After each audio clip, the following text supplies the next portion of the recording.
ప్రేక్షకులందరికీ నమస్కారం. ప్రస్తుతం మన స్టూడియోలో ప్రముఖ ఆధ్యాత్మికవేత్త జ్యోతిష్య వాస్తు పండితులు శేషగిరిరావు గారు మనతో ఉన్నారు. గురుగారితో మాట్లాడతాం. నమస్కారం గురుగారు. నమస్తే అండి. గురుగారు, జూన్ నెలలో కన్యా రాశి వారి పరిస్థితి ఏ విధంగా ఉండబోతుంది? గ్రహస్థితి ఎలా ఉంది? ఎలాంటి ఫలితాలు ఉండబోతున్నాయి ఈ నెల వేళకి? కన్యా రాశి వారికి కూడా ఎక్కువ శాతం అయితే కనుక మంచి ఫలితాలు ఉన్నాయి. అంటే ఎక్కువ శాతం అంటే కనుక ఇంచుమించుగా 65% మాత్రమే మంచి ఫలితాలు అంటే ఉన్నాయి. సో 35% అయితే కనుక కొంత ఇబ్బందికరమైన పరిస్థితులు అయితే ఉన్నాయి. అయితే ముందు మంచి ఫలితాల్లో ఒకసారి చెప్పుకున్నట్టయితే కనుక చేసే వృత్తి ఉద్యోగాల్లో అభివృద్ధిదాయకంగానే ప్రోత్సాహకరంగానే ఉండటం అనేది ఒకటి. తర్వాత రెండోది వచ్చేప్పటికి ఏంటంటే మంచి విషయాల్లోకి వచ్చేప్పటికి ఏంటంటే గత కొద్ది నెలలుగా ఈ భార్యాభర్తల మధ్య ఉండే ఈ సంబంధ బాంధవ్యాలు ఏమైనా సరే కొంత వ్యతిరేకంగా ఉంటే అందులో వీళ్ళకి ఆ రకమైన ఇబ్బంది నుంచి బయటకు రావటం అనేది ఉంటుంది. తర్వాత రెండోది వచ్చేప్పటికి ఏంటంటే వాళ్ళు అనుకోకుండా వేరే కారణాల వల్ల వేరే చోట ఉన్నవాళ్ళు ఇప్పుడు ఒక గూటికి చేరడానికి అవకాశాలు ఇప్పుడు ప్రస్తుతం మెరుగుపడ్డాయి. ఇంకా ఎందుకంటే ఇప్పుడు ప్రస్తుతం ఏమంటాం గోచారంలో గురుడు వీళ్ళకి అంటే పెళ్ళిళ్ళ కారకుడు కానీ లేదా వైవాహిక విషయాలకి సంబంధించిన వాడు కానీ, తర్వాత గృహంలో ఉండే శాంతి కానీ, వాటికి సంబంధించిన గురుడు ప్రస్తుతం రాజ్యస్థానంలో కన్యారాశికి మేలు చేసే స్థితికి రావటం అనేది జరిగింది. సో ఖచ్చితంగా ఇంటి చుట్టూ తిరుగుతున్న సమస్యలు ఏవైతే ఉన్నాయో, మానసిక ప్రశాంతత లేకపోవటం, సో భార్యాభర్తల మధ్య అనురాగం సరైన విధానంగా లేకపోవటం, సో ఇలాంటివి ఏవైతే పరిస్థితులు ఉన్నాయో, తర్వాత అంతకు ముందున్న ఈ సంవత్సరం అంటే ఇంచుమించు రావుకేతు 1.5 year ఇంచుమించుగా ఒక రాశిలో ఉండటం అనేది ఉంటుంది. ఈ 1.5 year నుంచి వీళ్ళు ఎదుర్కొంటున్న ఇబ్బందులు భార్యాభర్తల పరంగా అయితేనేమి, లేదా ఒక్కోసారి ఎవరైనా సరే ఈ తప్పు చేయటాలనుకోండి, కాలు జారటాలనుకోండి, ఇలాంటి పరిస్థితులు ఏవైతే ఉంటాయో వాటి నుంచి ఆ ఉచ్చు నుంచి బయటకు రావటం అంటే పశ్చాత్తాపం అనుకోండి. సో ఇలా నేను తప్పు చేసి ఉన్నానే, తప్పు చేయకుండా ఉండాల్సిందే. సో ఇలాంటి రియలైజేషన్ అనేది కూడా ఇప్పుడు సంభవించడానికి ఆస్కారాలు ఎక్కువ ఉంటాయి. ఇది కొంతవరకు మంచి విషయాలు కానీ ఖచ్చితంగా మనం కన్యారాశి పరంగా చెప్పవలసింది ఉంటుంది. తర్వాత రెండోది వచ్చేప్పటికి ఏంటంటే కనుక విదేశీ వ్యవహారాలు మాత్రం కొద్దిగా ఇప్పుడు అంత ఆశించినంత ముందుకెళ్ళవు.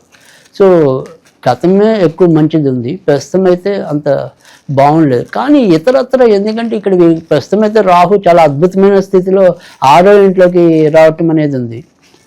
మనం విదేశాలకు వెళ్ళకపోయినా, అంటే నేను ఎందుకు చెప్తున్నానంటే కొంతమంది అనవసరంగా విదేశాలకు వెళ్తారు, అక్కడ చాలా నష్టపోతుంది. అంత అవసరం లేదంటున్నా. మీరు ఉన్న చోట ఉన్నా కూడా ఇప్పుడు యోగ్యదాయకంగా ఉండే పీరియడ్ స్టార్ట్ అయింది. సో ఇప్పుడు మనకి ఇంచుమించు 1.5 year ఉంటుంది ఈ పీరియడ్ అన్నది. సో ఒక్కొక్కరు ఒకే నెలలో కనిపించకపోవచ్చు, గ్యారంటీగా ఇప్పుడు వచ్చే 2-3 నెలల్లో కమైపోయి ఒక్కొక్కరికి మంచి ఫలితాలు రావటం అనేది ఉంటుంది. అంటే ఏమంటాం దీంట్లో మనకి ఉత్తరా నక్షత్రం అనేది ఒకటి, హస్తా నక్షత్రం అనేది ఒకటి, చిత్తా నక్షత్రం అనేది ఒకటి ఉంటుంది. సో ఉత్తరా నక్షత్రం వాళ్ళు ముందు నక్షత్రం కాబట్టి ముందు వరుసలో ఉంటారు, హస్తా నక్షత్రం అనేది తర్వాత నక్షత్రం కాబట్టి తర్వాత వరుసలో ఉంటారు. సో కానీ అంచెలంచెలుగా అందరికీ మంచి జరుగుతుంది గ్యారంటీగా. సో అందుకని భయపడద్దు, గ్యారంటీగా మీరు ఉన్న చోటే కొంతవరకు డెవలప్ అవ్వడానికి చూడండి. ఎందుకంటే ఏ వృత్తిలో ఉన్న వారికైనా కూడా ఖచ్చితంగా మంచి జరుగుతుంది. అంటే స్వతంత్ర వృత్తిలో ఉన్న వాళ్ళు ఉండొచ్చు, అంటే ముఖ్యంగా న్యాయవాద వృత్తిలో ఉన్న వాళ్ళకి చాలా మంచి ఫలితాలు ఉంటాయి. తర్వాత బోధనా రంగంలో ఉన్న వాళ్ళకి చాలా మంచి ఫలితాలు ఉంటాయి. తర్వాత ఎడ్యుకేషన్ అంటే ఇవాళ అసలు ఎలాగో వ్యాపారం అనుకోండి, ఆ ఎడ్యుకేషన్ వ్యాపారంలో ఉన్న వాళ్ళకి మరింత వ్యాపారం సాగుతుంది. సో ఖచ్చితంగా మంచి జరగడానికి అయితే బాగుంది. సో తర్వాత కూడా మీకు గ్రహస్థితిలోకి వచ్చేప్పుడు బుధుడు కూడా వచ్చి సచేతుల్లోకి చేరటం అనేది కూడా ఉంది. సో ఖచ్చితంగా జూన్ నెల, జూలై నెల వీళ్ళకి నెమ్మదిగా ఇంకా ఎక్కువ స్థాయి విజయాలు నమోదు అవడానికి కూడా ఉంది. అయితే ఇబ్బంది ఏంటంటే కనుక కొంతవరకు ఈ కొత్తగా సంతానం కావాలని ప్రయత్నిస్తున్న దంపతులు ఎవరైతే ఉంటారో వాళ్ళ ప్రయత్నాల్లో కొద్దిగా ఇబ్బంది పడటం అనేది ఉంది. ఎందుకంటే ఈ సంతానకారకుడు 7వ స్థానంలో శని అనమాట. వీళ్ళకి ఆయన అంత మేలు చేసే స్థితిలో లేకపోవటం వల్ల ఈ సంతానానికి సంబంధించిన విషయాల్లో వీళ్ళు తొందరగా సఫలీకృతం కాలేకపోవటం, సో బాగా వైద్య సహాయం ఎక్కువ ఉంటే తప్ప వాళ్ళు అనుకున్న గోల్ రీచ్ కాలేకపోవటం, ఇలాంటి ఇబ్బంది ఉంటాయి. అయితే పుట్టి పెరిగిన సంతానానికి మంచిదేనా అనే ప్రశ్న వస్తుంది. అంటే సంతానం కావాలనుకున్న వాళ్ళకి మీరు గురువు గారు ఇలా చెప్పారు, కానీ ఆల్రెడీ ఉన్న సంతానం పరిస్థితి ఏంటి అని కొంతమందికి డౌట్ రావటం అనేది ఉంటుంది. అయితే ఉన్న సంతానం అయితే కనుక ఖచ్చితంగా నెమ్మదిగా అభివృద్ధిలోకి రావటం అనేది అయితే ఉంటుంది.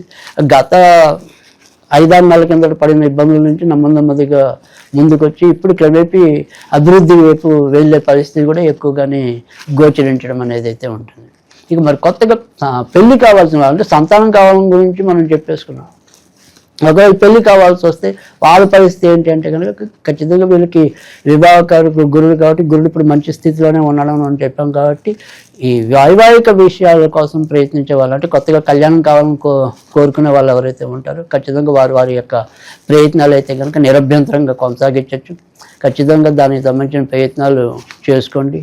సఫలీకృతం కావటం అనేది అయితే గ్యారంటీగా ఉండటం కూడా ఉంటుంది. సో అందుకని పెళ్లి కావాలని వాళ్ళకి ఇదే మంచి తరుణం.